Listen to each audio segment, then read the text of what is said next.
Sanding.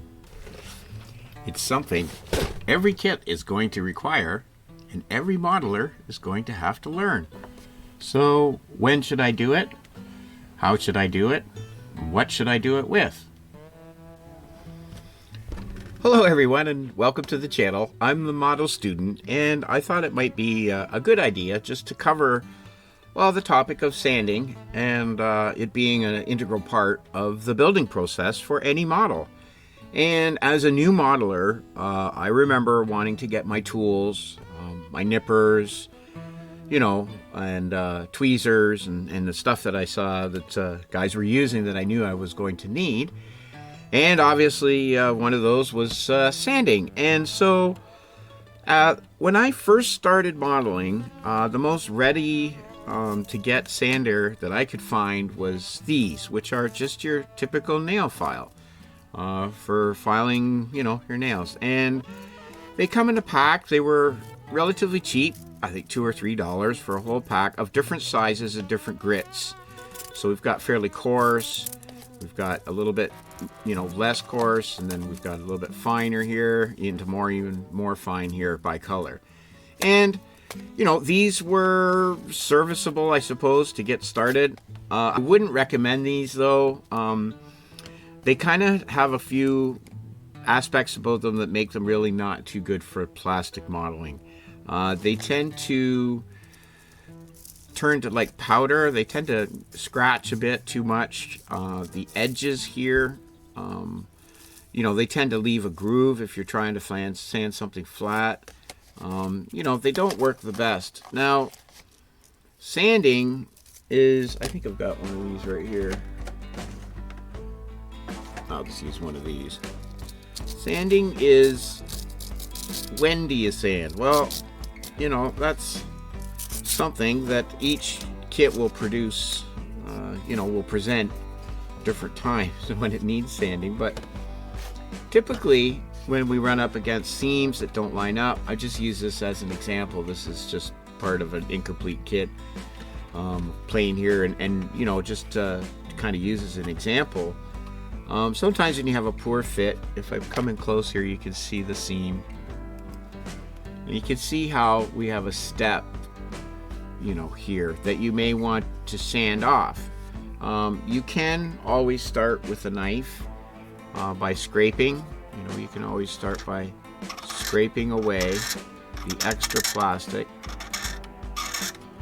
until you start to get it more flush to your other surface, and then you can come in with your sander. Now, the problem with these wood nail file sanders is that they tend to be a little bit too aggressive, although they do work. You could use these, right? You can see how that's taking down the edge of our seam, and we want to kind of smooth that into one uniform surface. And they do work. They tend to powder up a little bit, and sometimes where the paper is fastened to the wood, because the wood is rigid, it tends to be a little bit of a lip there where it may curl a bit, the paper, when it's adhered to the wood. And sometimes, if you're going this way, you can leave grooves on either side of the edges of these sticks.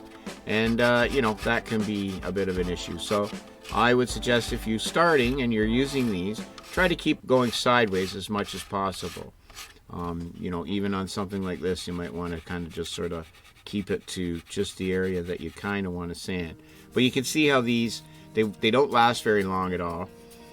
They wear down smooth very quickly, and they aren't as flexible. Another option that is relatively cheap are these too, which are another nail file.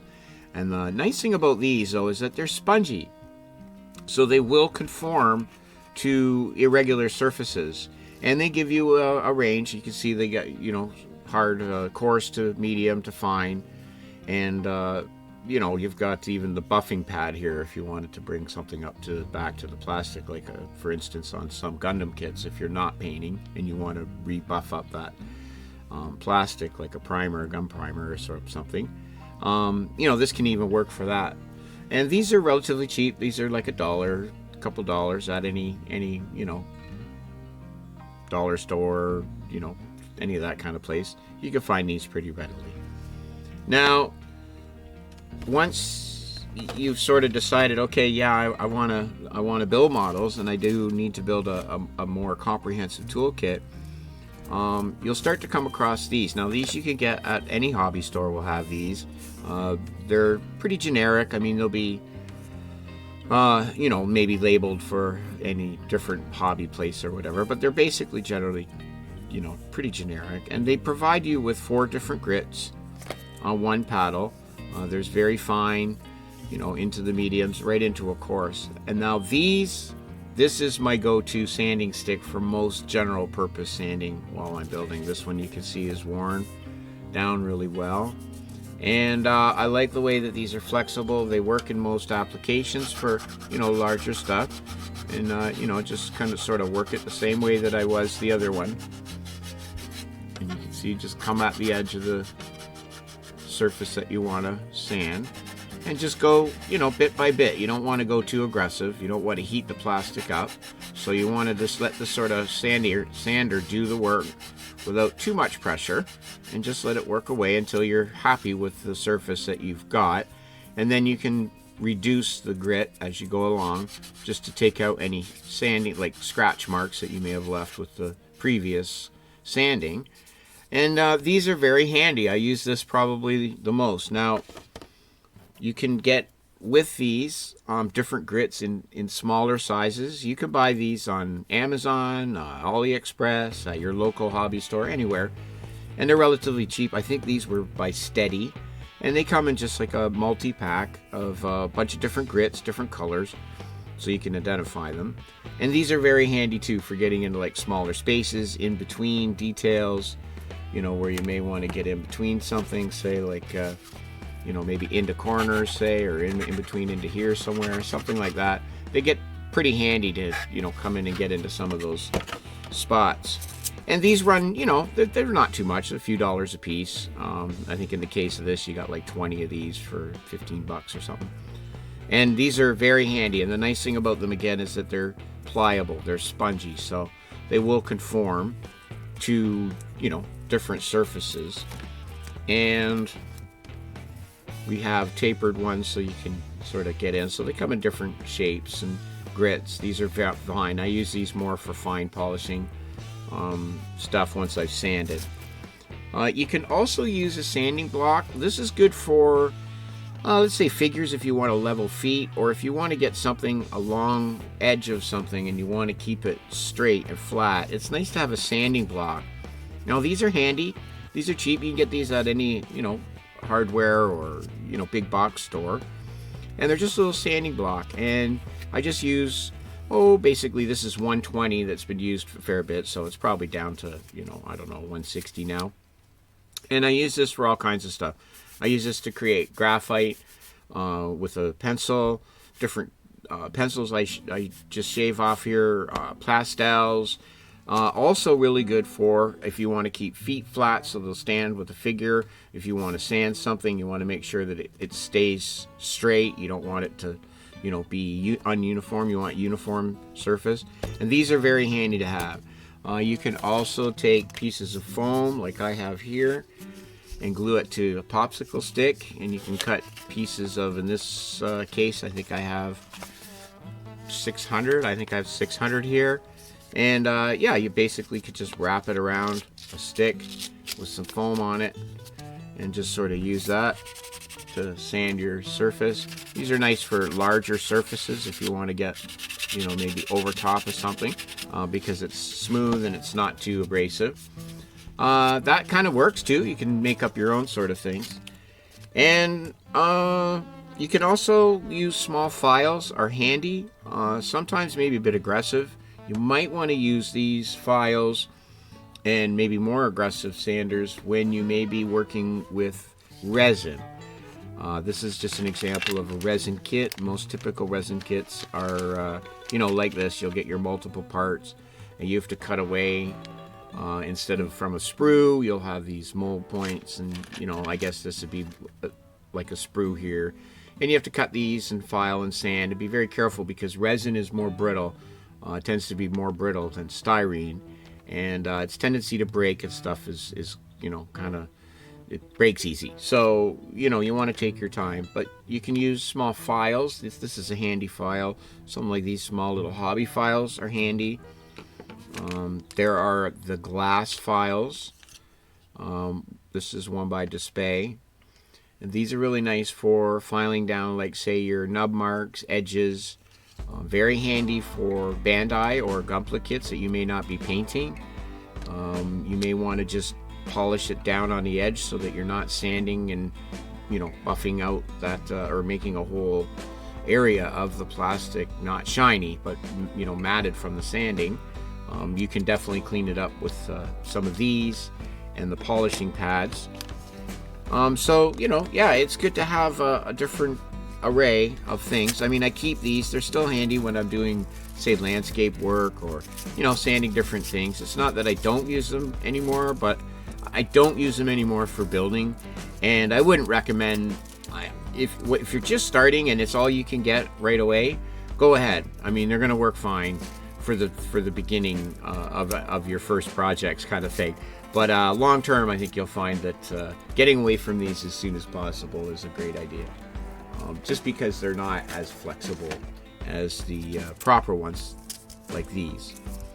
And yeah, basically I just got these. Now, obviously, as you continue to model, you know, you want to improve what it is that you're doing, and usually nicer tools help that along. And so I ordered these, which these are by Display, and these are multiple grit sanding sponges that come in a color-coded kit, and I thought these were pretty well priced. They weren't bad. They were about 16 bucks a piece, I think. So $15 here in Canada, so about 30 bucks for the two of them, which I suppose might be expensive, but I think that for the yeah, now see, these are nice. Yeah, I think for just the, you know, the convenience of how they're color coded, they're nice and small. You can kind of get in. We've got the different grits. We've got 800, 1200, or I mean, sorry, 180. We've got 280. We've got 400, 600, and 800 grit, all here in a nice little case. I kind of liked this. I think these were like 15 bucks, I think, a piece. Free shipping. But yeah, these are pretty handy. Gives me a lot of different grits, and we have 5 of each. Oh, look, we have some nice thinner ones too. So 1, 2, 3, 4, 5, 6 of each grit, which is good. This will last me quite a while, and it keeps them in all kind of organized and in a nice little pack. Yeah, so we'll be using these on our next build, which is going to be the 18E Super Hornet here. And we'll be definitely probably using mostly these ones. And we might, I think the cockpit canopy looked fairly clear, so I don't think we'll have to do any polishing. But we'll definitely probably use a couple of these. And we'll get started. But just for the novice modeler, I thought, you know, it's easy to get overwhelmed in the things that you need and the things that you don't need and what's going to be really useful. And a good sanding stick, once you find the one that you like, it's going to be one of your main go-to tools. It's going to be as important as your knife, which you'll want a couple because it's good to have a couple different types of blades on the go. And your nippers. And maybe your tweezers will be the other tool that you maybe use as much, but once you get comfortable with your sanding sponge and you get your sanding sticks worked in the way that you like them, they really help improve the time and the efficiency and the finish of your model, because you'll see once you really do sand the flashing that may be on extra parts, like that extra bit of plastic that's around your part from the molding process, sanding your seams and stuff, you'll notice that the visual look of your model will start to really improve a lot. And then you'll begin to notice, once you finish the model, spots where you didn't sand. And you'll be kicking yourself in the butt about that. But I thought it would just be maybe helpful for new modelers out there to just get a look at the options and the different selections that you have for sanding, and why you may want to have to sand, or may, sanding may improve the look of your finished model. So anyways, I'm the model student. That's it. That's all I got for this one. And until next time, keep building, keep living, loving, laughing, and having fun. And we'll see you next time. Bye!